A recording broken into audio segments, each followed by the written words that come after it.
Welcome to ComicCast issue number 173, brought to you by Dwayne's World Comics and Games, 457 East Sullivan Street in Kingsport, Tennessee. They carry comic books, graphic novels, statues, toys, and gaming merchandise, including miniature games, board games, and RPGs. Dwayne's World Comics and Games, Kingsport, Tennessee. My name is Boogie Bentley. And I'm Pistol Fingers Adam Wade Adams. Ivan Drago Jr. Drew Manchu, baby. Getting that Drew Manchu bump. We are live. Bump. Well, man, I got Drew's here. And trademark. We are at ComicCast Pod on Facebook, Instagram, and Twitter. Wherever you get social with your media, you are listening to this on YouTube, Facebook, Periscope, Twitch, somewhere in the universe. Make sure you smash the like button, share out the link. Let's grow the live chat. Chad Johnson is here. Chad is hanging out. Tommy Sharp is hanging out on Facebook. Thank you guys for joining us.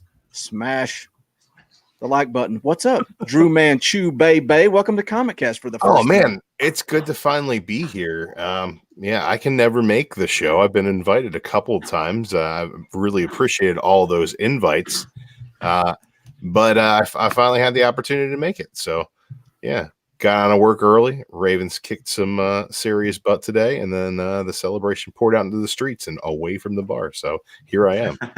Nice. So is that a good thing? Are you a Baltimore fan?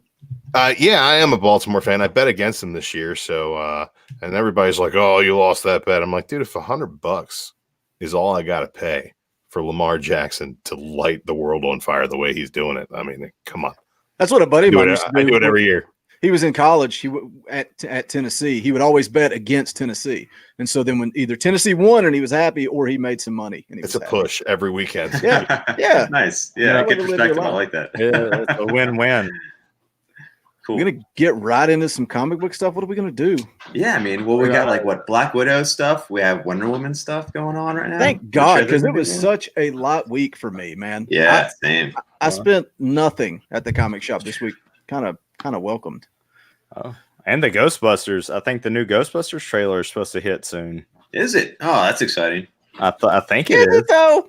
Yeah, it is. Because the last one is equivocally just a disaster. Yeah, it did not read. In my opinion, it did not read the audience well. Agreed. And this one has if they wanted to make money, Adam, how about your little nugget you found? Did you discover that yourself, or did somebody else clue you in on that Ghostbusters? I did. Well, I don't want to say I'm the only one to discover it. Surely other people have seen it, but I was when that news dropped. I think Gaumer dropped it on Outright Geekery. I know he tweeted it, I believe. It just got me in the mood to look up YouTube and just watch some clips of the Ecto 1 with the siren going, because I love that siren. When you kick on that siren, it means it's time for business. But I was watching it and I started pausing the video because I saw it on the side of the car, the phone number. I was like, wait a minute, JL5. And at that point, I hadn't even read the date it was coming out. I just remember the original trailer said summer 2020. So I was like, I wonder if it's in July. July 5th. Yeah. Nice. July 5th. And I look it up and it's, I think it said it's coming out July 8th. Okay. I think it is 2020. So I was like, because July 5th, I think is like a weird, it's like a, it's the middle of the week. Yeah. So, but I was like,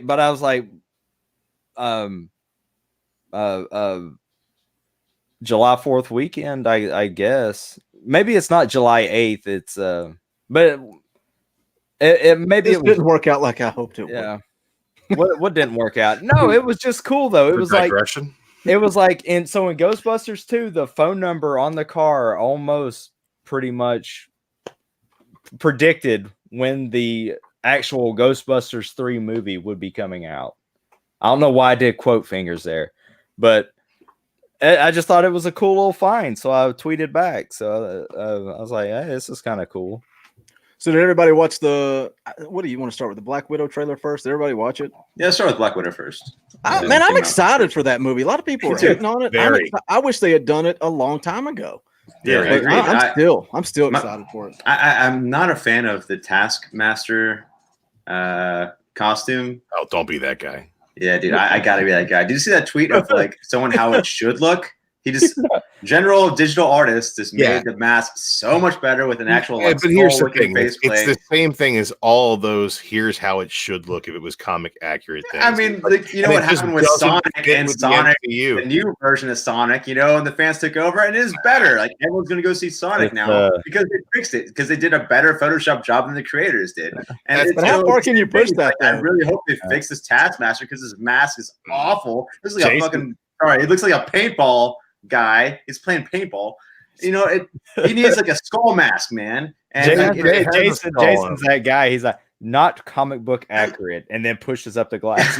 I love Taskmaster as a character, man. I love that guy so much. And you know, I guarantee they're gonna kill him off too, like all the other characters. I really hope they don't kill him off, but guarantee he's got the shield. We're never gonna see him again. Here's the deal with the Taskmaster. You've seen him. You don't know anything about him in this movie from this trailer. You might still love the Taskmaster after it's all said and done. The homage to the skull is in the face of the mask. And if they did a skull mask, half the people would be like, "Oh, they didn't do it." Did you see the tweet rehash of it though? The new guy, it looked like still like the metal kind of faceplate, but it made it look like a skull while still being metal faceplate. It's so sick. Like it's one guy's idea, you know. Much less getting paid like $10,000 to do it. You know, like what are you doing? Voice. But how far does that go though? If people start complaining, I'm gonna copy all your moves. Every time we complain, they're gonna go and fix it. Is that what you hope so? That'd be fantastic. That'd be great. But what if they did it your way and then Drew complained, and then they're going to fix it for him? They wouldn't. I'm not going to complain either way. The character has a skull for a mask, and then you make him not have a skull for a mask. So like people complain that you should have a skull for a mask, and then you do that. Like I think most people will be satisfied with that happening. I think it could be a lot worse. I know they're amping him up to be the main villain. But what if he turns out to be like Crossbones? Yeah, I think he's like an assistant. Yeah, I agree. I don't think he's the main villain. Like if he's if they take this cool villain and just make him a throwaway, that would be a lot worse than. I think that's what's going to happen. Yeah, I'm pretty sure Taskmaster's not the bad guy behind everything. Well, I heard a theory, which I don't think it's true, but people are the main girl that the main what's her kind of the mom figure of that round table where they're all sitting down. I forget her name. Some are saying that she might be the Taskmaster. She might actually be the Taskmaster. Yeah, the what Rachel Weisz or whatever. Yeah, from the Mummy. Yeah. Because that was the initial thing, was like she was Taskmaster, but then in this trailer, it's like, oh, she's not. But then like maybe she is. Yeah, I agree though. I heard that too. I heard the same thing. I think we. Yep. Oh no, sorry. Go ahead, Drew. I just think, can't we just all be very, very happy that this movie came out? Nobody knew. Yeah. I mean, the trailer finally dropped. We got a lot of production art. We got a few stills here and there, but nobody knew what a Black Widow movie was going to be. And the fact that it looks like a spiritual sequel to Winter Soldier makes me very, very happy. Yeah, I think everyone knew what was going to happen, what was going to be, and it looks like everything I expected. It looks like Red Sparrow, the movie, which they did before Black Widow. You know what I mean? Like, not the same creators. I'm saying like they stole the idea from Black Widow and made that first with that girl that I don't like very much that are in the X-Men movies. That's what y'all want to do. Any theories? Anybody got any theories on what? I will place money. I will bet money that Red Guardian dies. Probably. You're right. No, you can't give us fat Russian. That'd be awesome. Captain America. He's gonna be the favorite. Everyone's gonna love him. He's gonna sell the T-shirts with his quotes. It's gonna be. But I'm blanking on the actor's name. David Harbour. David, yeah, he's got that just like in this last season of does anybody mind if I say Stranger Things? Is that a spoiler at this point? Nah, I don't watch that show. Go ahead, Adam. You've never seen Stranger Things? No, I watched the first few episodes Okay. and I don't get it. I don't understand what all the obsession is about. Come on, because man. it's not depressing enough. Look, here's the deal. If you don't get something, just drop it right away. I'm sick of people trying to tell me how good Breaking Bad is. I watched the first 3 episodes. I watched the first episode too, and I was like, nah. No, well, the funny thing about that is, I watched one episode. I was like, that's exactly what I did with Stranger Things. But Breaking Bad, I watched the first episode and I was like, I don't get it.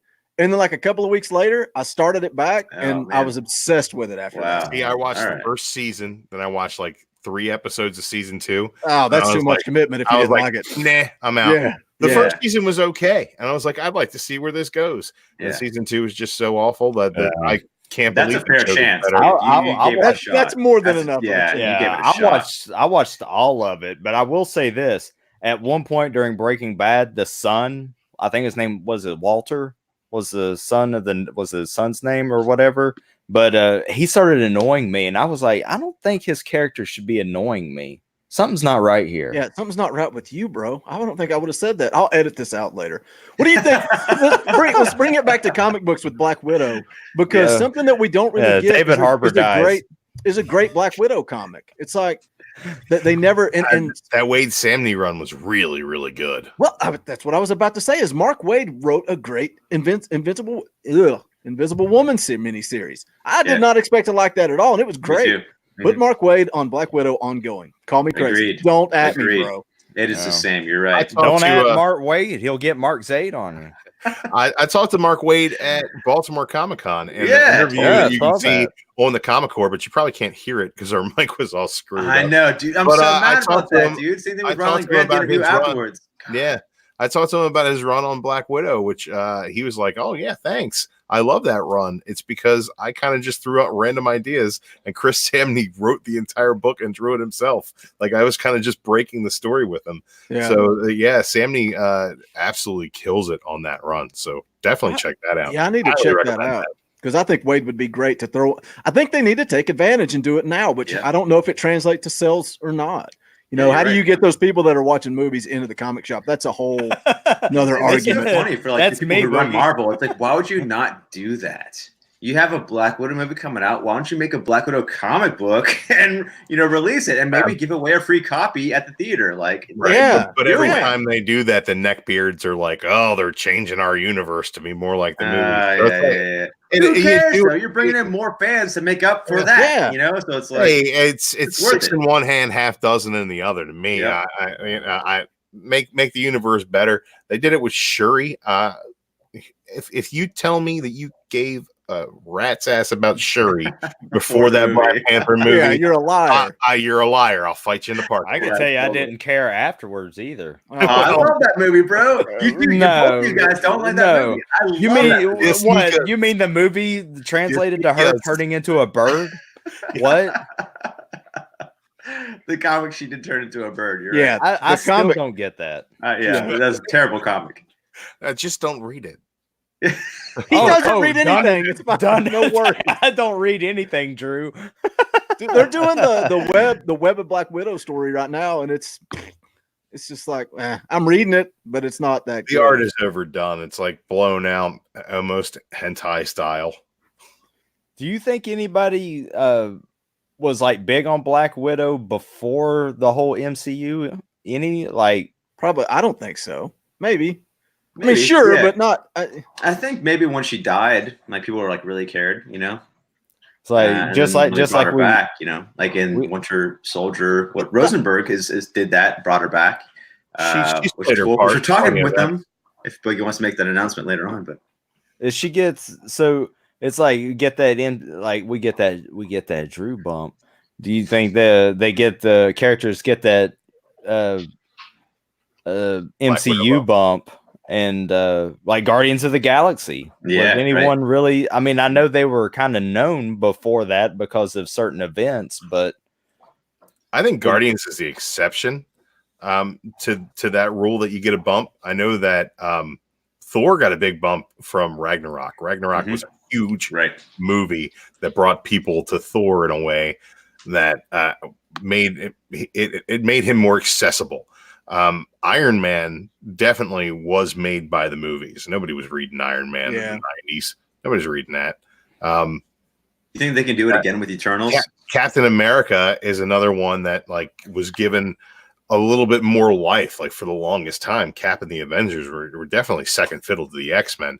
The fact that the movies utilized them made them a big portion of the Marvel comic book universe. Whereas like Guardians came out of nowhere because it's so comic booky. I think that the comic book sold people to the movie. Like the Guardians was a big book through Annihilation. Like it was top 5 books of that year.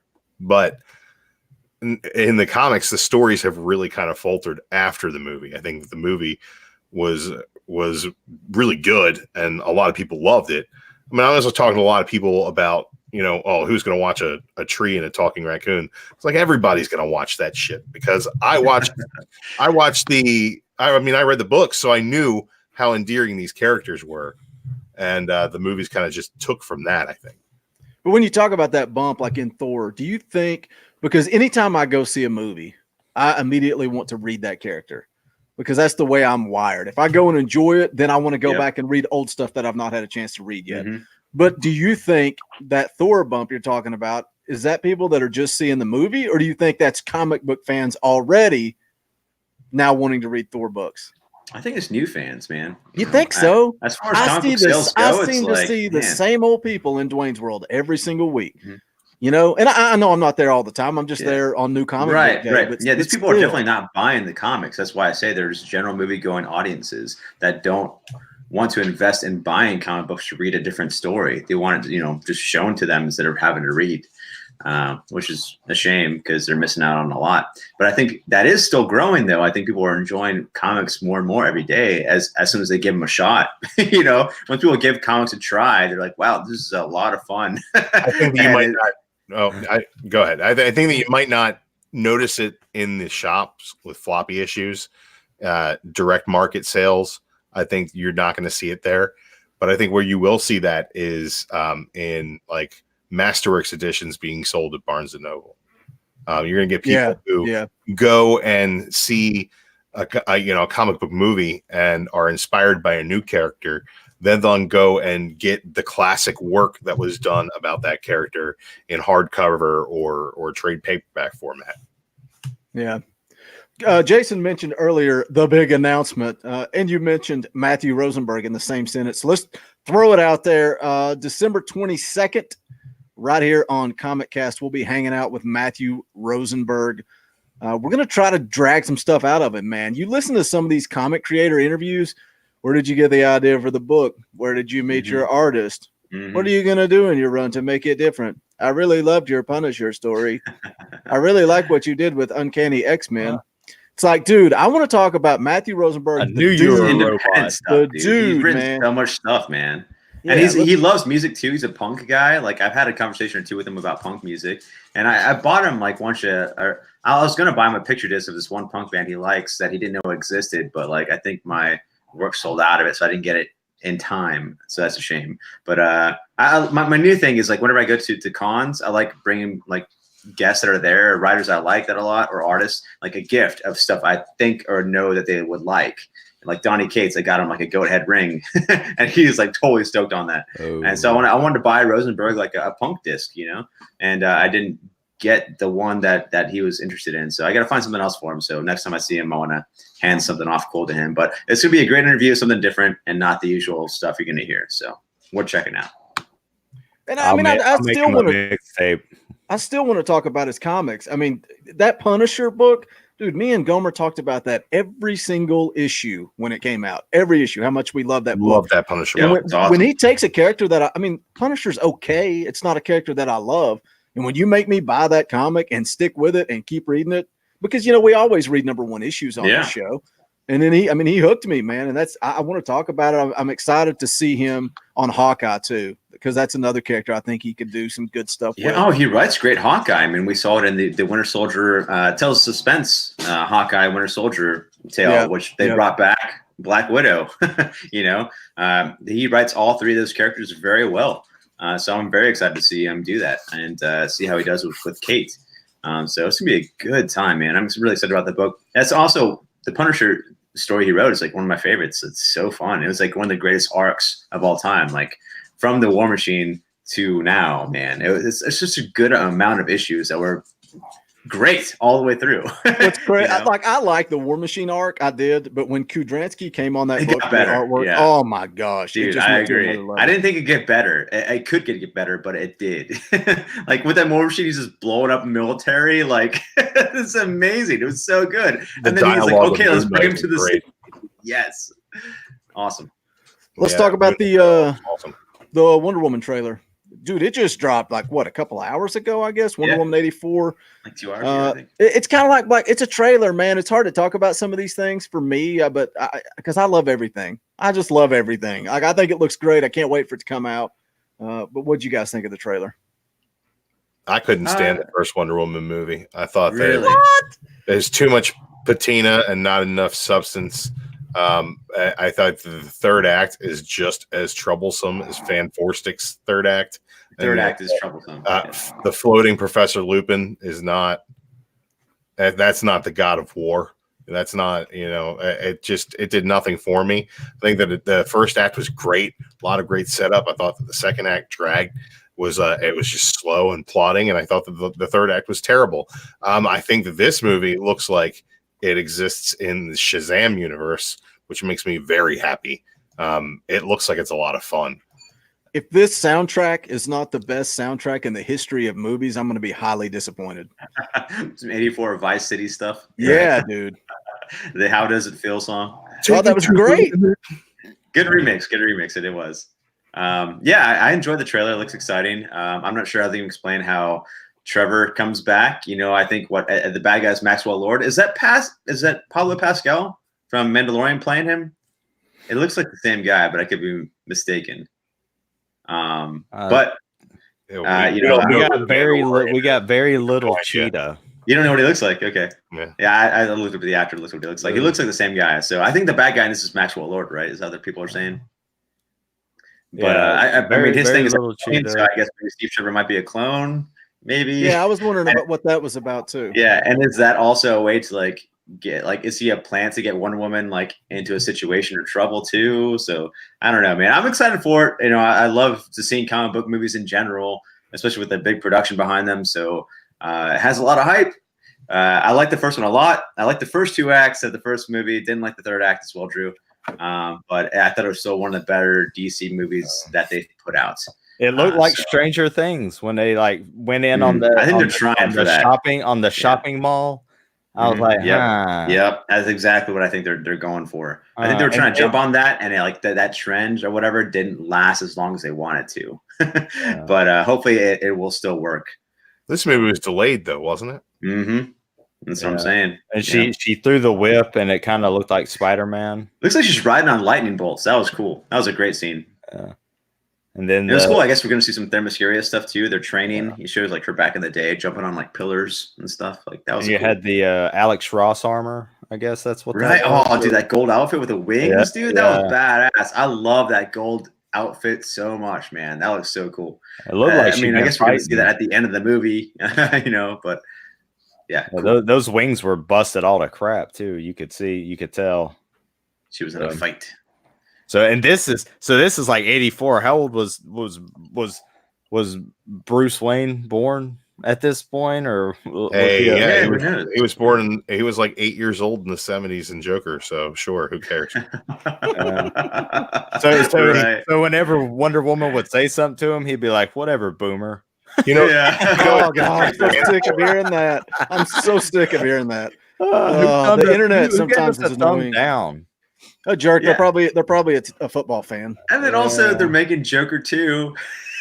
Should we talk about Joker 2? Of course, I haven't heard anything about it. And the magic thing was once they make a popular movie, the thing to do is you double the budget and you make a part 2. So once you have a successful franchise or a movie you want to turn into a franchise, you double the budget. So let's see what they do with this budget, because I feel like they should keep it still low budget. I don't think they should. What do you have to do with exactly, this dude? I think you should give it less money and be like, if you really think that this movie is going to succeed, then you should be able to do it. If this sequel, if you have enough if it has legs to run, you shouldn't have to have a double budget in order to make it run. I'm part of the minority too that didn't even really like the movie that much. Like a very small minority. Everyone loved it, and I was like, this is like just like a Taxi Cab or other movie like remake script with a Joker stamp put on it with like characters in there like put on. And so I don't think it was that great. It was not like mind blowing or anything whatsoever. And then the ending too, everyone's seen it by now, so it's big spoilers. We talked about this before, I think once before, but I was like, oh yeah, everyone's a hero of their own story. So I feel like the story that we saw in the movie was his version that he's telling to the psychiatrist at the end before he murdered her. So yeah, it's not really his actual origins. It was one he told just for her, which they kind of alluded to with the time clock and stuff. And it was the same therapist at the end in the hospital as the beginning. So it kind of alludes to that, but I guess you got to dig deeper to actually find answers. So once it comes to video, I'll watch it one more time and maybe freeze frame stuff to get some key clues to make a firmer decision on what's real and on what's his story. But still, William Pace, mute Jason. He got mad. I'm the minority, dude. I don't like that movie. The Joker is in the chat. What's going on? It's overrated. I'll say I don't expect much from Joker 2 at all. Joker in the chat. What is going on? If they say that they're bringing in Harley Quinn, a Harley Quinn character into Joker 2, that's when I'll be like, all right, guys, come on. It's not necessary. It's not needed. Obviously, Joaquin can carry this thing on his shoulders. So I would say I've not seen it, but everybody that I talk to says it's not even a DC movie. You could call it the Clown. Yeah, put it out. I enjoyed it for what it, not as a DC movie, but for what it was. I enjoy it, and you talk about the ending. I'm not going to say it, Boogie. Don't worry. But Jason's already spoiled the whole I already movie. spoiled it. Yeah, sorry. There's no spoiling it. Every note you thought they'd hit, they hit. Yeah. Well, what's cool is that at the ending, where I've talked to people, people have gotten different stuff from watching the same movie. Different, people have gotten different things from the ending. Interpretations. I agreed. Yeah. People are like, which makes things worth checking out to see for yourself. That is a good trope of a movie to do, but I think it's also a blank, a big blanket too. What was that movie? The dude with with Leonardo DiCaprio, the guy who made the Batman movies, Inception, was it with the top spin at the end? Is it going to fall? Is it trembling? Is it going to fall? Or is it going to stay? It's like, okay, well, that's easy to do though. You just have a thing where you just cut off the ending, which every good comic miniseries should do, which every good movie should do at the end same time too. But it shouldn't make that be like, oh yeah, that was a good movie because it did that. You know what I mean? At the same time, you shouldn't have that interpretation. No, I enjoyed it, but based on his travels through the entire movie, at the end, people are like, oh, I mean, people should think it, if they thought he was right or if they sympathized with him, what's going on in their head. But at the end, I felt like the character realized who he was. He found himself. And I was like, wow, that makes me feel good. I told you before, I feel like he was like the Forrest Gump of Jokers. Well, he just fell into becoming the king of the city, because he just wandered into it randomly. He didn't plan for it. It just happened when people rallied behind his movement, So I thought it was silly. Harley, I did what you told me to do. I just ran. You ready to talk some comic books? Yeah. Ready to do. I don't want to hijack your show with my thoughts on Joker. I could go all night. Also, I want to bring back again Taxi Driver because Taxi Driver, he's in a taxi cab station, and then in Joker, he's in a clown place, a clown job. That you hire clowns to do various jobs. So dumb, dude. It's an obvious Taxi Driver remake. And they just slapped the Joker sticker on it because they're like, this will make way more money than a Taxi Driver remake. That's a real job, though. I actually did that. I actually did that. How much did it cost? Of course you did. No, of course you did. It was it's like a company that does events for businesses, to do like team building events, but you dress up in these like character costumes and do stuff, and the companies have to run around and they do stuff. They have to run around and do things like scavenger hunts and things. And like at one point I was like in a bunny costume, or one time I dressed up like Spider-Man. And you do this, and very easily a group of people could have just walked up to me because I was out in public and beat the crap out of me and take my costume or your sign. Yeah. And then you turn and twist it at him. Yeah. The Canadian. Thor the Worthy, #1. I know Thor the Worthy. So Thor the Worthy, I did not want to read this, but Boogie made me. Can we tell the whole story? But made you guys read it. Give you the lead, so I don't have to read it.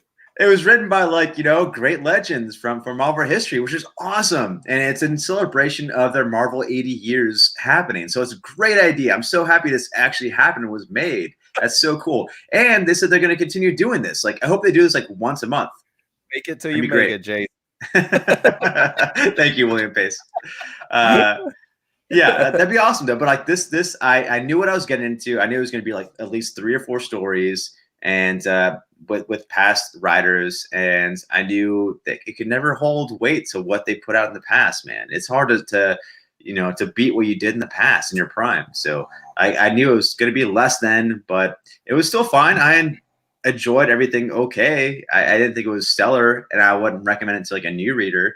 But if any of you like that are classic, comic book lovers from the past that love these writers' history and the things they've written, check this out because you're probably going to like it because it's what you've missed or read in the past, and it's still in their old continuity. So that's kind of fun too because they don't have to keep up with the current modern day. So besides being like a one-off issue, nowadays, I prefer my stories in continuity with the rest of the world. So this is not for me, but it is very good, and I mean, good for what it is. So I would still recommend it. And I don't know, what did you guys think? Don't sugarcoat it. And by you guys, you mean Adam? Dude, this thing, I went through. I went through this thing, and I was like, "What was the point of this book? What was the point? What celebration of the 80 years? Yeah, that's why." And I guess I was thinking along the lines of what Jason was thinking is this in regards to current events of what's or am I missing something? It's like, what was the point of this junk? This $5 junk. What was the point? Oh, I'm sorry. What was the point of it? It was. I don't. I mean, who doesn't like Beta Ray Bill? I mean, everyone loves Beta Ray Bill. But it was just. I don't know. I guess I guess I thought it was something other than the 80-year thing, that it was something building up something within continuity within the Marvel universe, and I guess I was wrong. No, I knew it was going to be like 3 or 4 stories that were like really wordy, William Pace. Oh, that's more wordy than is necessary or relevant for the storyline to proceed and progress. It's just extra words for nothing because they don't know how to spin it and they need to fill so many pages. So that's why I say that things are too wordy, because there's too many words for there to move the pace along. Yeah. but William Pace. Yeah, William Pace. But yes, that's why I say things are too wordy sometimes. Not because I don't mind reading them. It's just, you get tired of reading the same thing and it's spinning its wheels. But yeah, it's exactly what I expected. And if you're an old comic book fan that want to read these old stories by your old writers to jump back into modern day stuff, like, this is perfect for you. It's great. I think it's fantastic that Marvel is making things for everyone, especially their old fans, to bring them back, hopefully, and that they're going to continue making stuff like this in celebration of their 80 years. Yeah, I mean, check it out if you like Thor and Thor-related heroes specifically, because this does not involve Thor. It involves people that picked up the hammer of Thor. So the side characters, Beta Ray Bill, and I forgot the human, version. I forget his name. Thunderstrike. Thunderstrike. Yeah, totally. Totally. And then also Jane Foster. Can I throw it, since this was multiple stories, Boogie, and no one else read this, right? Drew, Boogie, you didn't? I did not read this. Oh, okay. Is it, I remembered I had a little bit of a rant, and since this is a book that contains multiple stories, there was DC had 2 books that had an anthology of stories in it. I wanted to do a little rant on. Where would you like me to put that in, Boogie? Random reviews. Okay. We're mixing things up this week because Gaumer is out. Drew Manchu came in late. We weren't sure if he was going to be able to show up, so he's not read everything that's on the docket. So we're going to mix things up. Who is Drew Manchu? Some of you guys come in late. You're like, who is this guy? And what happened to Gaumer? Why was he fired? Yeah. Gaumer defended David, so I bullied him out of the show. Yeah. What really happened is Gomer's busy, so we asked Drew to step in. Drew is a Comic Core homie of Jason's. Check out their channel, Comic Core. If you've not heard of it, we talk about it all the time. But they also do the Cantu Manchu comic review crew, dropping videos every Wednesday, sometimes Thursday. But check that out. All of those are flooded throughout the S&B Network. Let's get into the X Minute. Well, as the understudy for Gaumer, I'll also do his X Minute segment here. I picked up all 3 of the X titles. Mylar. Yeah, it was shiny Mylar. Yeah, PC personal collection stuff goes in Mylar. I am collecting all of these. Nice. This is Excalibur number 3. Oh man, my lighting sucks for this. I can tell it's Mylar, man. It's so much shinier. The Bam. comic looks better. And this is the variant, so I can't even tell you just by looking at the cover who wrote it or who drew it, but the art is solid. The Morgan Le Fay story continues with basically them telling you that Captain Britain Brian Braddock is off the table. Shogo's a dragon because he's a kid with an imagination in other world. That's pretty fun. There's some good action in here. Betsy's costume looks awesome with the Captain Britain helmet on. I love that. That, and along the way you get Richter, who can't control his powers, doesn't want to go to Krakoa because he doesn't know what's happening. And Apocalypse is going to use him and his ability to manipulate geology. And that's probably the B story of this book. But there's a really cool infographic that they drop. I just want to bring out real quick. And it's like this Krakoa message board, right? And it's all these questions that people have about what it's like to be a mutant in this new landscape. Questions like island-related relationship advice. Need another one of these posts. Going to Krakoa, meetup details, something like power amplification / dulling on the island. Has anyone been confirmed if phones charge for international rates on Krakoa? These are the kind of things that, like, I'm in a lot of X-Men groups. I like the X-Men. These are the kind of things that super X nerds have been asking in these groups. Well, what about this? Like, can I get daycare? My kids aren't mutants. Like, these are the kind of things that people want to know about, and they're actually asking these questions. Right? They're like, people are like, oh, when are they going to answer all these questions? I think he left. Yeah. I think the fact that they're actually asking them in this book makes it a point to say, hey, calm down, we got the range on this. If I urinate on a tree, will Krakoa take it personally? Probably, but we don't know because Doug's in space. We got Marauders number 3. This is Shinobi Shaw back from the dead. Spoiler alert: Jerry Duggan, Michelle Banditti doing the art in this.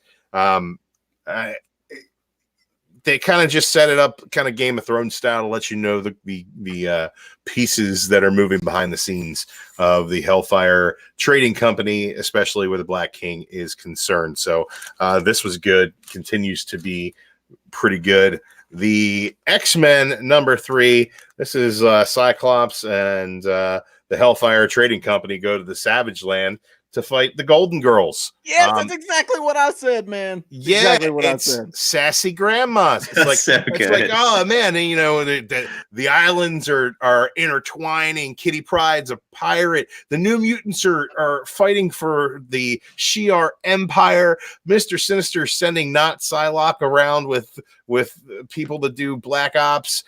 Xavier's dead. He got shot in the freaking head. And what are we doing? We're fighting over flowers with the Golden Girls. And somehow it was one of my favorite issues that came out this week. I really enjoyed it. I thought the art has been stellar. The Linnell Francis Yu art has been good, and the colors just really pop. It's got a weird scheme to it that kind of makes it talk about feel the psychedelic. There's just so much great banter back and forth. So you have like the Pam Grier Golden Girls that says, she's talking about Emma Frost, addressing Emma Frost, says, she dresses like an S word with a serious P word problem. You need to wash yourself, girl. And then Emma Frost's face. Black King's face is so much better. Go back a couple of pages when the Golden Girls first show up. Because when they first show up, and they've got that steampunk like mask on, the bird mask. I'm like, this is so freaking cool. And then they take the masks off, and I'm like, what is going on? And they start talking, and I'm like, this is the Golden Girls. And then like Drew Manchu, I'm like, I still like this for some reason. Did any of them talk about Sicily? No, unfortunately, there was no. But this the sass in this book is at an all-time high. Not only Emma is sassy with Scott when they're using the Outback to travel to the Savage Land because the gate is all screwed up. Krakoa's in pain, and then they talk also in the infographics about how Krakoa is a psychic drain on people, needs to consume 2 mutants per year. But the fact that the population is so large, that drain is barely noticeable. So that's a really cool deal that they're doing there. But I love when they come to the table here, and it's just Emma and Jean, and basically they're just throwing shade at each other. And she's like, I gotta tell you, I love those shoes. She says, I'd let you borrow them, but they're probably too big. Your feet are probably too big. And she's like, oh, I'm not into borrowing things. It's more of a you thing. And she's like, yeah, you know what? It really is. She says, I deserve that. You want to get a drink later? She says, sure, you're paying. She's like, I always do. Dude, there's so much sass and slams in this, dude. It's just it's really good. I think the dialogue's great. I think that Hickman's kind of throwing you off because he's putting so many threads out there and just kind of leaving them dangle.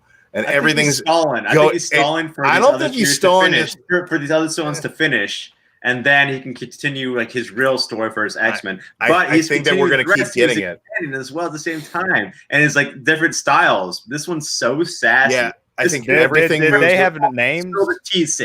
Like they have names. I don't remember them. But like a group name, I think they should. Horticulture. Horticultures. Oh, they should be called the Sassanauts. Adam's just Augusta, Opal, Lily, and Edith. The horticulture. Edith tells you everything you need to know. Edith. Yeah, exactly. And I think that Hickman is doing a good job of this. Some people are not feeling the X-Men self-title, I like to call it so far. But I think that's the kind of book it's gonna be. It's the rest of the books. You need to read them all because they're telling one big story of what's going on. And X-Men is kind of just like, okay, Monster of the Week, let's throw it at you. Or you can come to ComicCast and catch the X-Minute every week. There you go. But it's true because I wasn't going to read any of this crap. I was done with it. And then you guys keep talking about it. I'm like, I got to read it. I got to read it. Dude. So I picked up X-Men number 2 and number 3 this week. The bullies come here too for X-Minute. So there you go. During House of X and Powers of 10, when it was coming out, I couldn't get to my LCS. And so I bought like yesterday on eBay, like the whole entire complete first pressings of House of X and Powers of 10, all of them. So I'm excited to get that and have it in my hands finally. Because I already read them all, digitally, but like I want the physical copies. And hopefully we'll see if those will be worth money, speculation, because of the upcoming X-Men movie rumored to be based upon Hickman's creations. So we'll see what happens. But man, yeah, let's cannot stop laughing at the O face, the Emma slam. That's so dirty speculator. It's the Black King snickering behind her when she's getting called a whore. She's like, oh. Cue the meme when everyone's like, oh, everyone runs away. Oh gosh. All right, let's move on. 20XX number 1, Jonathan Luna. This is story, scripts, illustrations, letters, designs. Laura Keeley, story and script. That's kind of weird. I didn't even know what this book was about. I put it on the book of the week poll. Didn't even know what it was about. Don't know the creators. Got set down to read it today. Had no desire to read it. And then I start. No, Okay. I'm leading us in. No, Oh no, I'm just gonna guess. I sit down to read it. all black and white. Yeah, that was an interesting choice too. But they grabbed me right out of the gate, man. They're in this world that's going to hell, and as a reader, you're trying to make heads or tails out of what's going on, and you're following this main character, this girl that you think is going to be the protagonist, and then she gets this virus that's taking down the world, and it's kind of like, who is this girl? Is she not the protagonist? I don't know. Right. But once you get this virus, you've got a 1% survival rate, and she goes down, man, within the first 10 pages. Spoiler alert, she's in that 1%. But if you survive this virus, you end up with telekinetic abilities. Mm-hmm. This book feels like a modern take on the X-Men. It's awesome. It does. And coming out of the X-Men, this feels like a just in-your-face X-Men type mixed book. with the symbiote, because it's a symbiote that's in your brain that roams around. Yep. But I had some issues with like layouts of this book, the black and white, the artwork. It felt to me like a book that you go to a convention and it's a creator that's unknown and they're trying to publish their own book. But this was Image Comics, man. Mm-hmm. So good story, but I had some issues with the way the book was put together. I wanted some color at least, dude. Yeah. I really wanted the color. I feel like if you're gonna have an Image book, it shouldn't be black and white. Unless that's like unless your cover or everything is meant to be black and white to transform into color later on in the story. Then that's a different, thing. Like, but maybe it will. Maybe it'll change into color in the future. But what was that, Drew? Or if your Image's most popular title ever, The Walking Dead, then it's okay to be black and white. I didn't have a problem with that. Cheers to the working man.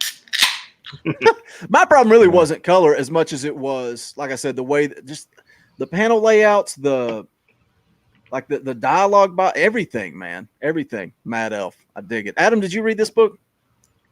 I did. I guess I could say 1% of the time it works every time, right? 60% of the time. Nice. Come on, bro. Well, not in this world. I mean, it was all right. They get a disease and they get magic powers. It's kind of like there was a recent comic. I don't know if it was, I think it was a Kickstarter. It might have been, but they did a thing where it was an STD going around. And the thing is the STD, it was terminal. It would kill you. But while you had it, you had superpowers. I almost thought of It Follows, that movie, for a second. Oh, yeah. That the STD ghost. This is a cool little premise. I can see where it could get wrapped up where some people will want the powers, while other people want to cure the epidemic or pandemic, which would eliminate the possibility of anyone getting powers. So I could see that conflict coming into place. I mean, it was all right. It's not something like I wasn't dying to know what happens next. I like the first 10 pages of the book better than the ending of the book. Yeah. It slowed way down towards the end when it needed to be amping up and making me going, oh, what happens next? Yeah. We can move on. No, I like it a lot. Dude, I mean, the beginning was great. You have her cat, she's going to her job, then all of a sudden, and you find out that there's this disease going on. Everyone's walking around with masks on, and you're wondering why. And then, I thought it was really cool, like worlds building stuff. And then she's like gets hired for this new position at work, and then like a symptom is eyes bleeding, which you find out from a sign that's on the side of the little panel, and that she has the disease and she's gonna die. You're like, oh man, like I agree with you. I too, it took me for like a little spin because I thought she was gonna die, and I thought she was the protagonist. But there's some wasted stuff there after the fact when she's like calling that job and they're like, goes to the bar. We're not gonna use you anymore. We've replaced you, and it's like, oh, and your job's not. It's like none of this matters, dude. None of this matters. It shows like the symptom of the society where that's looked down upon, and you can't have this disease around normal people. Yeah, because they consider you, even though you survived, instead of like being like, oh, it's amazing or a miracle that you survived, they're like, you're shunned instead. Because I don't know that I need to see that phone call though. You're like an alien inhabitant. Instead. Is it a way of saying like, out of everyone in the world, people who don't become overly successful in their careers and their jobs, that if you do work hard and try hard and you get that 1% and can do everything, but then you're shunned by everyone despite all your hard work and accomplishment. Kind of like I think it's different. Michael Bendis working so hard to get to the top, and now you guys just hate on him. Wow. And Donnie Cates, right? I've been hating on Bendis since before it was cool. Coming soon. Oh. But her power, though, is cool, man. Check out how she saw an X-ray of her friend, and then she realized she panicked and destroyed that was the best panel in the book. end, dude. That X-ray was hot. That was amazing. Yeah.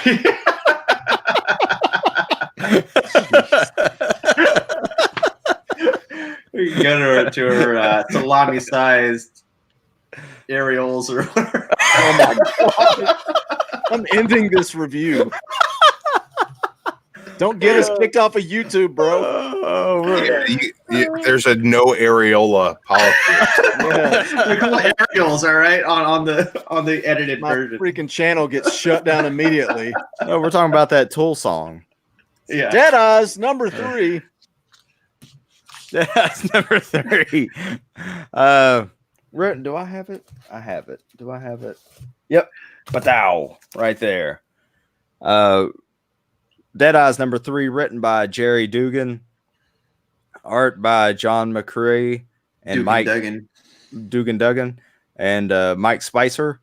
Letters by Joe Sabino. Joey C. Oh, and he's got the Hacksaw Jim Duggan. I see that. I see you holding that up. Joe Sabino. So gather around, kids. Gather around the fire. The fire. Let me tell you a little story of fantasy, mystery, and legalities. What is going on? So, Image published a book called Dead Rabbit by Jerry Dugan Duggan. We talked about this when we reviewed it the first time. Yep. There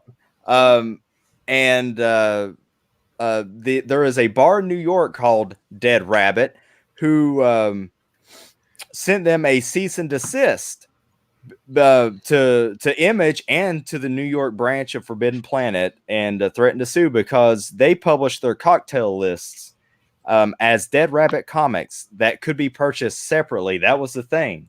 They were trademarked, I believe, because they could be purchased separately, the comics. So this led to a recall of all Dead Rabbit books, and it was rebranded Dead Eyes. So after the 2 reprinted issues with slight changes, we are now moving forward with the story finally with Dead Eyes number 3, and it does not disappoint. The setup, the first 2 issues set up, Dobbs has to go back to his life in crime after 20 years because his wife's medical bills are piling up. But when he goes back, the bank job goes bad, and his driver ends up in a hospital. And so now Dobbs is in the hospital, donning his Dead Eyes persona, along with the mafia, because evidently they caught wind and they want their money back that I guess was stolen from them years ago. And what follows is a fun, violent scene that involves happy gas, which I thought was very cool. That was a very cool part in this book, and I am looking forward to issue 4. What are you giggling about, Boogie? What's in the chat? I was just telling Drew he could probably read the full issue before you get done with the premise. I was just giving some background because I don't know, because I don't think we reviewed Dead Eyes, did we? Yeah. We did? Dude, this was a great issue. This series could go on forever. It's like Dexter. You know, he's living these 2 different lives. I love it. The art in this issue felt even better than the first 2 issues. I don't know if that had anything to do with timing or the fact that it was Dead Rabbit versus Dead Eyes. I don't know, man. But the nitrous oxide bit was a little lame for me. Nitrous oxide doesn't make you sit around and giggle like a schoolgirl when you get kicked in the balls. Well, evidently you didn't get the good stuff. Suck it. I think they should have, I don't know, been laid back, relaxed, whatever, but it was too much for me. The violence was great. The MRI room was cool, but artwork, man, so good, so good. I didn't realize that this was coming out because I read Dead Rabbit and really liked it. And then they were like, no, we're not doing that anymore. And now they're doing Dead Eyes, but I don't think they did enough to get the word out that Dead Eyes and Dead Rabbit were the same thing. Or I'd definitely be on board for it. Jason, you're muted. Yeah, sorry. Yeah. I just saw. That's what he said. I would say, Dead Eyes is a much better name than Dead Rabbit, in my opinion. I think so, I'm too. glad I'm glad to have that the name change. This episode was amazing. I really liked this issue a lot, dude. And the laughing gas part I liked a lot because it was fun seeing the violence mixed with the laughter, just added to the insanity. So I thought it was so cool. I thought it was fun. It had a really cool impact. But yeah, this issue is amazing. I hope it continues to deliver. His analog is amazing too, but that went to the same thing where I had a big gap between the issues that came out. So I'm kind of worried that's going to happen again, but I think he's on track by releasing these steadily. So hopefully that continues. But with analog though, like that gap made me lose interest, and this I'm not. So I'm way more into this than analog, surprisingly. Yeah, this is way better, and I liked analog, but this is better than analog. You guys ready to get into some random reviews? Nice. Presented by collarandelbowbrand.com. Check them out. Use the promo code ComicCast at checkout to save 10% on all of your favorite professional wrestling merchandise. All the links are in the description. I'll go first because I've only got one. It's going to take me 2 seconds. Daredevil number 14. I want to read it. Another great issue from Chip Zdarsky, man. So good. Sit down conversation with Detective Cole North and Matt Murdock, and they're talking about like being in law enforcement, being a superhero, right from wrong, kind of being above the law, because there's similarities there, right? When we go back to where Daredevil accidentally killed that guy, and then Detective North talks about the reason why he had to transfer, and it's because I think didn't it show it in an earlier issue that he accidentally shot a kid. The kid was reaching for his cell phone, and Detective North accidentally shot him. Oh, man. I don't remember that. Maybe. So they went back to that and they're having this sit-down talk about, are we above the law? Because we're trying, we're in the line of duty type thing. Just a good conversation that started the book off. Murdoch keeps claiming, I'm not going to be Daredevil anymore, but yet he's training with Elektra, and he keeps wearing the black mask. But this book is just so freaking good. There's the gang war that's going on. There's some cool stuff. It's just great. It's going to be in the mix for like best series of 2019, dude. Like, I was going to say, it's going to be in the ComicCast Awards. No doubt about it. I agreed.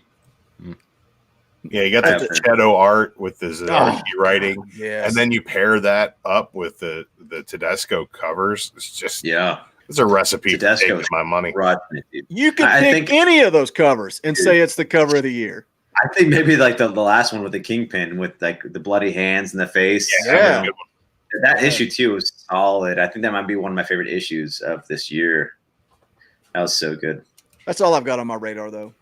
Dr. Doom's sitting upstairs somewhere. I'll painfully go read it. Oh my god! And Fantastic Four.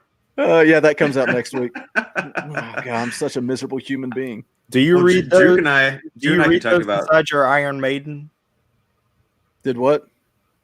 I said, do you read those inside your Iron Maiden? Yeah. Drew and I could talk about Batman '84.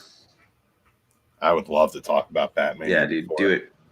Oh man, this book.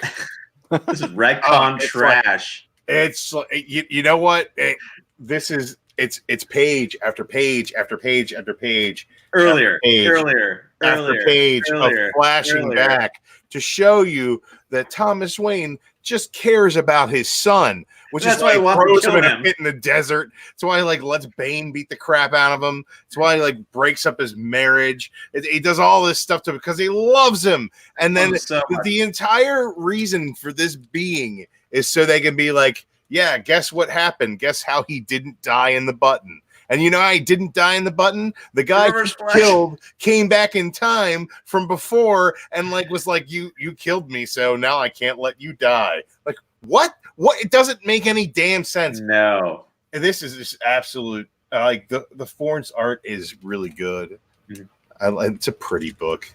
It is a pretty book. Man, is it retcon trash. Tom King can't keep track of his own arcs. so he has to retcon them to make them all make sense at the end. Yep. It's just like he wrote Ridiculous. himself into a corner. And he's like, oh, well, this doesn't make any sense. Let me go, oh, blah, blah, blah, blah, button. And Doomsday Clock doesn't care about the damn button anymore. Like, it doesn't connect to anything. It's dumb. I almost can't believe this man has an Eisner for this series. Like, what? Like, it started why would off you good, though. I thought it started off good. I did like Volume 1, and I thought it was really interesting for someone to create a Superman figure with Superman powers in Gotham to make a Superman Batman, pretty much, you know, like, oh wow, that's kind of smart for like a creative purposes for money. It was okay. Like, this mindset, you know. The second arc was not as good. The third arc not as good. The fourth arc not as good. It got worse. Not there you go. Good. And it was just repeating the same things over and over. I am Batman. I am Bane. I am Batman. I am Bane. And here's some lullabies in the background. Here's some poetry in the background. This is my suicide note. Well, it's just the same words over and over and over again for 6 issues. And then, like, here's the trade. If I was reading this in trade, I'd be like, why? He did the exact same thing again. He just switched the words up. And there was some beautiful art. And there was kind of this the art is the best thing about this whole entire damn series, dude. The art is so good. And I've been so confused. Good art for a good story, which is tragic. Right? And there's just so many things about this that are the makings of something great. That's just William Pace Detective is the superior title. Right there. Agreed. 100%. Detective Comics is going to be up there with Daredevil for best ongoing. It's so good. Best ongoing. Damassi's killing it, man. The only problem he had was the little hiccup on the island. That's it. But I think it was because he was riding. That's the arc we don't talk about, though. Yeah, we don't talk about that. But I think it's because he was riding the Mr. Freeze stuff to make up for the time of that happening. So excusable, but not Tom King. Tom King is inexcusable for this terrible stuff. What are you doing, man? I want to go back and reread Vision and see if it holds up. It holds up. Mr. Miracle to see if it holds up. Mr. Miracle does hold up. There are 2 books that I think are some of the best things that I've read in recent memory. But like everything else he does is just like, stop with your heavy hand. I know. I'm very curious about his Adam Strange coming up, but at the same time, it's going to be the same old character that no one cares about with a rewritten new character style. So it's his own interpretation. And also that adds to his tweet that said, oh yeah, I feel like these other guys that created Batman after Bob Kane and Bill Finger are like the real creators of Batman because that's how he is now. But like, come on, dude, that's not the same thing as being an actual creator. Sweet baby Yoda, do not get me started on that. Exactly, dude. I feel like Jason just recruited Drew Manchu to come on the show and agree with him. One of us. He wants to be in an echo chamber. Do you want here? Okay, I'll fix it. Welcome to the Drew Manchu Cantu review, baby. We're gonna tell you what's good, what's bad, and give you the real legit stuff with no negativity. All right. Yeah, we got what's Jason real, here. some real talk. All right. It's like an NWO invasion angle. The Comic Corps is slowly taking over our channel. Look, we disagree on a lot of things, but we both understand the universal truth that Tom King is a huckster who is like weaseled his way in to the comic book creators community and been like, you know what? I want to create comics too. I'm going to come up with half-baked ideas, slap them together with a great artist, and they're going to sell like absolute garbage, and they're going to kick me off my own book. And you know what? I see these people waiting in line to like shake this man's hand and get his signature on things at Baltimore, and I just want to slap him in the mouth for what he's done to Batman. Well, he's got the perfect thing. If anyone says, like, anyone challenges anything, he's just like, you know, although I write comics, I used to work for the CIA, and people who don't know are like, oh, what? This is the most interesting thing I've ever heard. Please tell me more. He also he's one to tweet out his excuse for things like people will be like, this isn't how Batman would act, and he's like, Batman's a fictional character. It's like, yeah, the way you write him, he is. The way good writers write him, he's a fully realized individual who can capture our imagination and fight crime. Like, but the way you write him, he's just going to cry about his broken heart all day long. Right. And you make him look like an idiot or a bad guy. Like, dude, I would have had to reply to him and be like, oh, wow, that's great detective work. No wonder you're writing Batman. You know what's great? Adam loves this. He's like, Batman forever. let's pile on. I'm not reading it, but let's pile on. No, I'm done. You don't get to pile on if you're not reading it. It's painful for us. You know what the worst part for me is? Cathartic. I'm OCD, and I have to finish the run in trade on my Oh shelf my over here. God. I'm buying it because it's Batman. I'm like 3 volumes behind, I know. and I know what's coming. I'm like, oh God, how am I going to read this? That's why But I love that today, the art Bendis' in Batman and universe. Catwoman because I'm not going to read that. Yeah, Oh man, I feel like I have to have it on my shelf. God, I'm curious because it has the let Phantasm, him get which I you. love from the movie. So So like, he's just gonna screw up the Phantasm. yeah, you're right. Don't let him get you. It's just I know, like, honestly, I it's gonna know. be like here's the first arc. I'm just gonna tell you right now. It's I am Batman. Cat. Bat. Yeah, bat. bat. I'm sorry. It's okay. Here's I the love you. Phantasm. We used to bang too, and What's she's the like, "Bat, did you do that?" It's the No, Cat. Phantasm. Maybe. Phantasm. Batman. Cat. Bat. The Matt end. Damon. Yeah, just ends. That's basically what it is. Yeah. Matt Damon. All Hey, right, Adam, Tom King. I'm gonna steal all your comics now from now on. So What? you want to go on your rant now? You got a rant too. You got to follow a rant with a rant. no, we're good. Let's move on. I'll do my rant first. My quick rant. I do have a book, but I'll do the rant just real fast. I was standing at the rack at the LCS, and I was looking because I was thinking about getting that New Year's Evil. I was seriously thinking about it. That $10 DC book with all the creators. Kurt Busiek was in that too. Yeah. I was like, that's okay. But then I look over and I see that what's that new thing they're doing? The giant size books. Right. That are $5 and it's advertised $5, 100 pages. Yep. And then I look at the New Year's Evil, 80 pages, $10. And then I look back, I'm like, what the hell is it just me or is there something wrong with this? Wasn't that like one of their, because they do like the holiday special and all that crap, and they're like $10 it books. Was, but it's like if you could do this over here, print this for $5. I know there's probably a lot of back end, like Aren't they the Walmart books though? You got to pay. I think that's what he's talking about. So it is like a second printing. Yeah.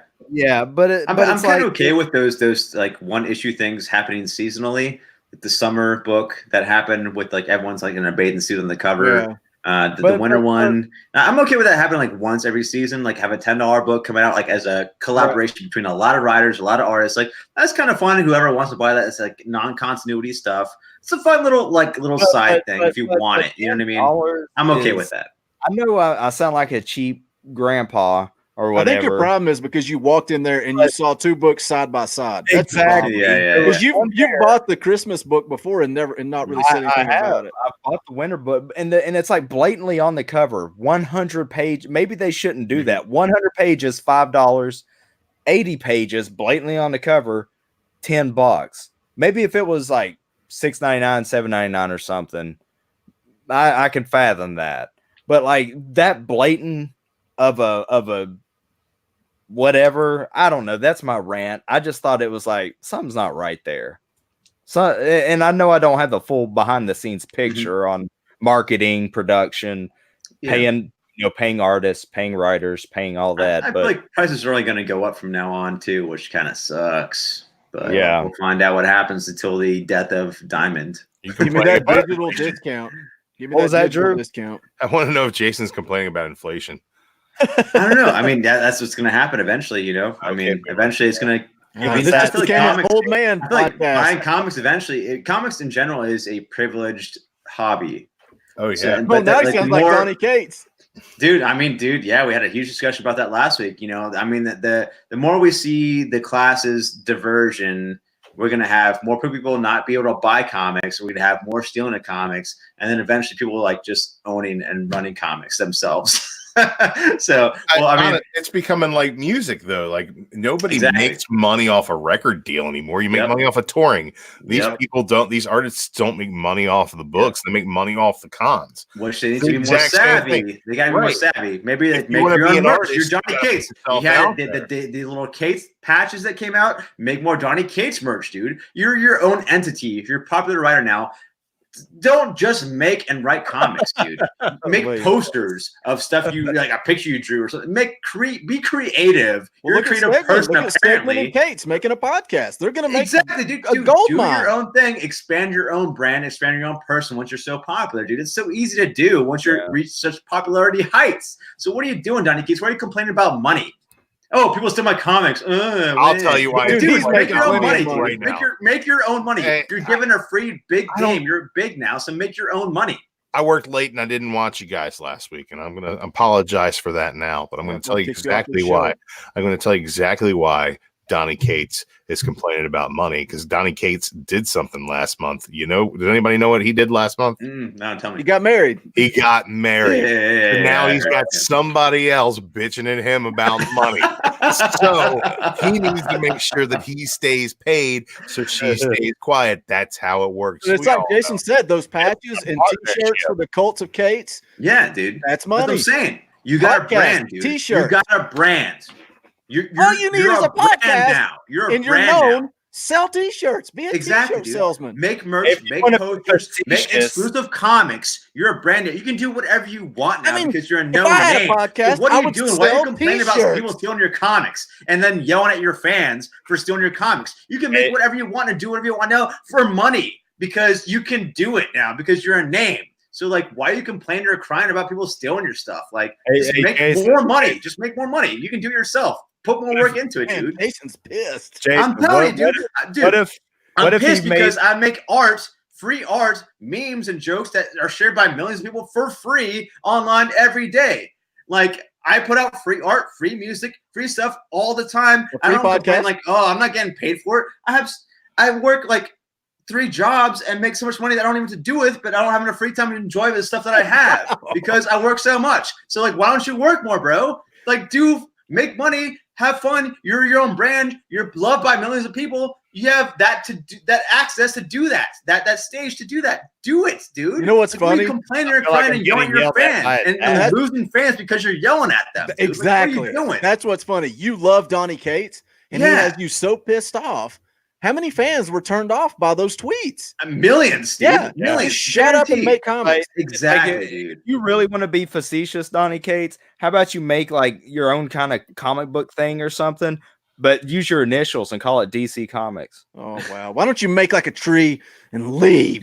No, get out of here. Sorry. Okay, let's get into the outright geekery book of the week. We're already in overtime. I'll just do this real quick. I wanted to end it on a holiday special. I did on a whim pick up. I'm just gonna leave outright geekery on the screen. That's fine. I picked up Harley Quinn number 68 cover with the Christmas. No, it's her stealing.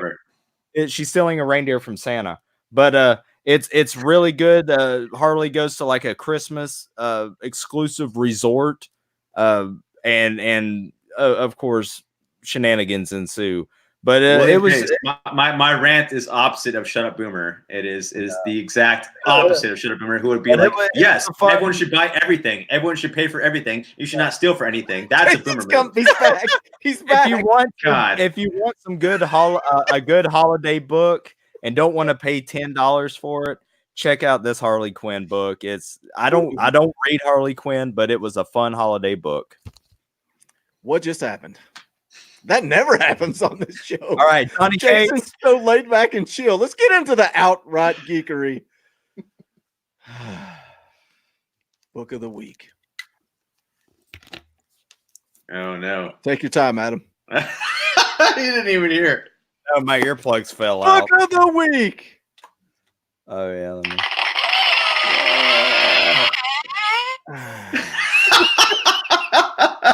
Outright Geekery, your one-stop shop for news, reviews, previews, podcasts, everything geek at your fingertips. Check them out, outrightgeekery.com.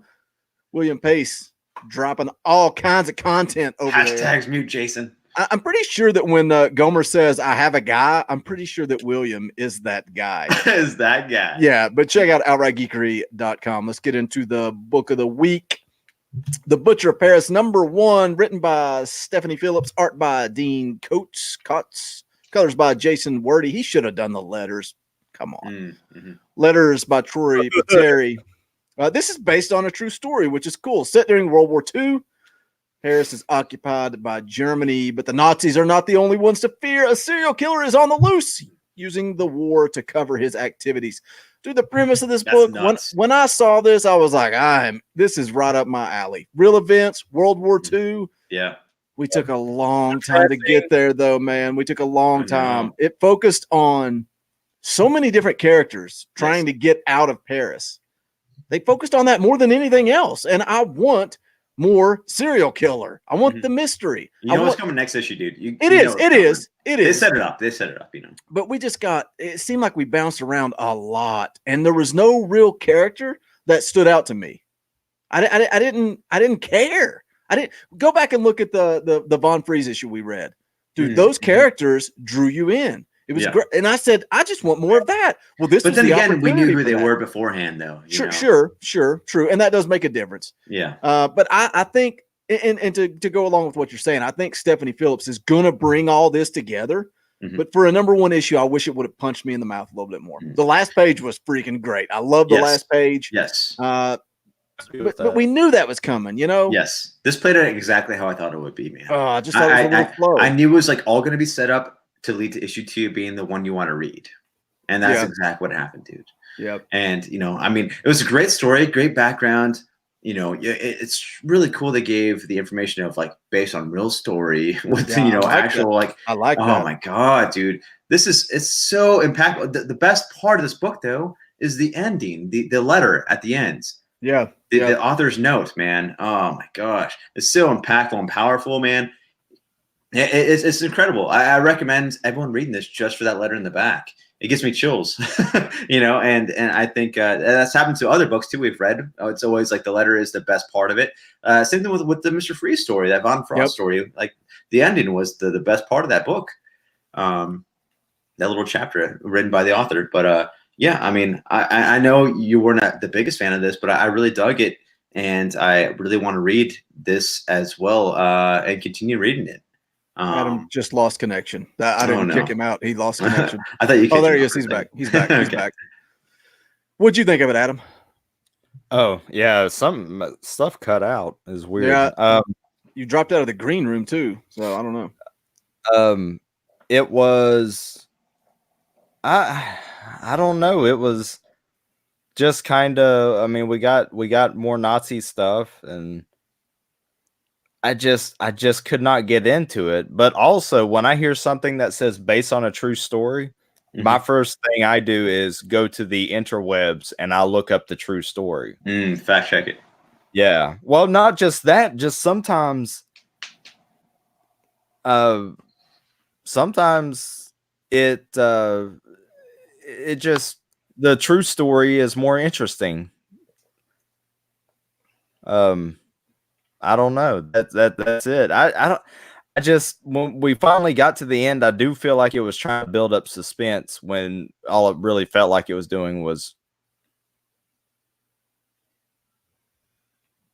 Oh no, we're losing Adam again. It must be his internet. Well, Drew, it's just me and you, buddy. Yeah, I didn't read this story, but I am familiar with the true story. Adam shared it in the chat earlier, and I was like, oh yeah, I know this story. And as I'm flipping through it, I pulled it up digitally, and the art looks pretty darn good. I think the art there's is not a whole lot of action going on. Yeah, it's a whole lot. And when you're dealing with a serial killer, it's like I said, the premise sounds so freaking good. But I'm still there. I'll still pick up issue 2 because I do want to see where she goes, how she ties all this together. I'm a character guy, though. I need more character development, and I just felt like that's where it fell flat. Jason, did you like the artwork, Jason? You're muted. Yeah, no, sorry. I was trying to plug in my charger. Yeah, I did. I really liked the art, and I had a good time with this overall. I didn't mind that there was no action because just the premise is so powerful that it held the story. Yeah, Yo Carter felt like Law and Order before the music starts. It's funny. It did. I don't know. I like this. I want to continue reading it because I want to find out what happens. I didn't want to study about what happened with the actual serial killer during that time period because I want to find out what happens in this comic book. So the fact that someone finding this story based on a throwaway sentence to research this character to find out it was really a true story. And there was like a lot of people that died during World War II, during France occupation. That's crazy. So that's awesome. We're even being told the story because a lot of people don't know about this. I didn't know about it until this happened. Yeah, I didn't either. So I'm excited to find out what happens. So I'm going to continue reading this. I'm sure I probably watched the same famous serial killers of history documentary that the writer did. That's how I know about this. I'm rating this based on this issue alone. I'm not going to rate it based on premise and what could happen in issue 2. I said while you were gone, Jason, I will read issue 2. I do want to see what happens next, but I'm rating it on one issue alone, and one issue didn't punch me in the mouth, and it's $1.99 for me. Who's next? Go for it, brother. Oh, that's me. Hey, I'm back. I want to say, all right, I'm going to say it to $1.99 because by the end, my brain thought I would just rather see a documentary on this. It's like, show me or a TV show. If someone created a TV show out of this, if I was I would have shot this around the TV shows. You know how I would have started this book with the last page? I would have shown the serial killer cleaning up this mess that we saw on the last page. And it's like, holy crap, this dude is brutal. This dude is violent. Then kind of blend in to the story of what's going on in Paris, and then kind of blend into the detectives trying to figure this out. You know, I just think it was a lot of wasted time. Interesting. Yeah. I mean, that'd be cool. I do hate that stories always be like, okay, here's something exciting. And then, hey, let's go back to how it started. See, I hate that. I hate that it. writing, man. I hate that writing. I just talked about that in that Colin Bunn book not too long ago. God. I like that. The serial killer this is based on is actually, I mean, before he even was convicted of murders, he had a very interesting, not straight and narrow life. One thing, he was a kleptomaniac, and that was interesting. But I mean, I guess it says most serial killers collect things, you know. Which I'm watching the new season of Riverdale, and that deals with, you know, a serial killer is like, you know, collects things, and they have mementos, their victims, and certain mindsets and certain genes of serial killers, which I think is very foolish and very dumb for humanity to think, oh yeah, serial killers need to have a certain style or past to have serial killer, you know, ways. They develop their own style. There shouldn't be a certain style of ways. I mean, Jason, although Jason, you don't like people putting you in a box. Yeah, you're talking about collecting things as I'm surrounded by Funko Pops. Yeah, true. Of your victims that you've we all know what Dexter collected, so yeah, I don't know, man. I hate that there's tropes about serial killers because it could be anybody at any time, and I don't know. There's a lot of existentialism like involved around that too. But I mean, still, I don't know. This is a great story for me. I enjoyed it a lot. What do you rate it? I'm going to give it a. Gosh, I'm very torn between $3.99 and $2.99. $2.99. $2.99. Yes, $2.99. New Comic Book Day, December the 11th, 2019. Drew Manchew's just flying by the seat of his pants. He's like, I didn't even look at new comic book releases. Wait, no, my God, Drew's wearing pants. It's going to be good. Was I supposed to wear pants? I don't have pants on. It's optional. Rocking this hoodie, man. New Comic Book Day. Yes, Black fantastic. Mask Comics. 4 Kids Walk into a Bank hardcover. I just want to pitch that. I picked one of those up already. You got the hardcover already. Yeah, well, I bought it in I mean, it might be a different version. Oh, okay. I picked up the hardcover when I was in Dallas, like 2 years ago, almost. Interesting. Yeah, it's my new version of a hardcover for me. So yeah, that's probably what it is. $30, not bad. But Rosenberg We'll coming. talk to you soon, buddy. He is coming. Maybe we should do like DC and just put out pictures that say Rosenberg is coming, like every other day. Rosenberg is coming. Only if you have a Snickers ad. He rapes Superman, and oh wow. Yeah. Only if you have a Snickers ad in there. I feel like Bendis is coming was a threat. I'm like, oh no, Yeah. no. Drop Yep. Superman. Apparently, it was. Yeah, a I promise. dropped it. I dropped Oh it. yeah, I got Superman number 18 coming out this week, and I got I Fantastic dropped- Four 17 Mm. coming out too. Can't I wait to bought, read I those. bought Action 1001. I bought Superman number 1, and I was like, all right, maybe after this Rogel Czar nonsense and Man of Steel, he'll actually It'll do get something better. good. And Yeah. no, Nope. that was No. all I needed. No, to quote Michael Jordan, stop it. Get some help.